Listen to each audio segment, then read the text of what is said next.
really get to understand the products and the brand. So we need to feel like we're a part of the marketing team and that we truly understand the unique selling proposition for that product, and really understand what the market wants as well. So oftentimes looking at similar products, reading the reviews, both the positives and the negatives, and understanding like, where does this brand's product fit, right?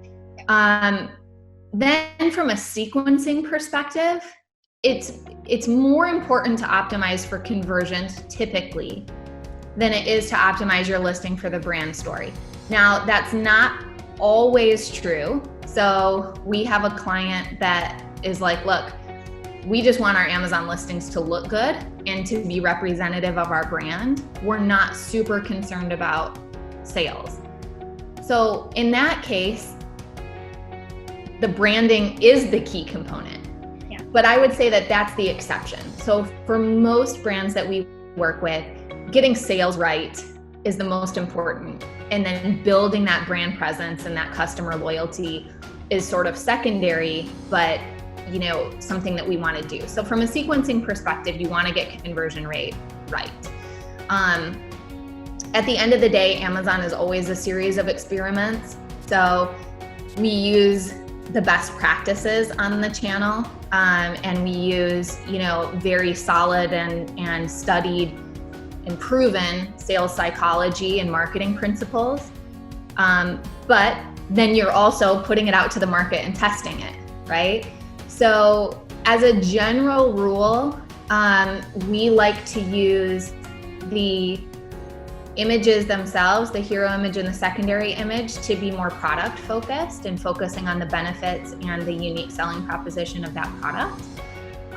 Similarly with the bullet points, and then use the video content and the A+ content to dig a little deeper into the brand story. So I'll give you an example. We have a client that sells a really delicious coconut smoothie, and they upcycle their coconuts. So like they're a zero waste company. We wouldn't, in one of the secondary images, say, we upcycle the coconut husks, we're a zero waste company.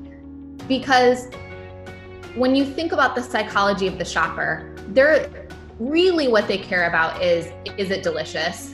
Do I want to buy it, right? Like, how's it going to taste? And what are the calories? And is it filling? And that kind of stuff. So you've got to get that out of the way and reduce any friction between the shopper thinking about purchasing and actually adding it to cart.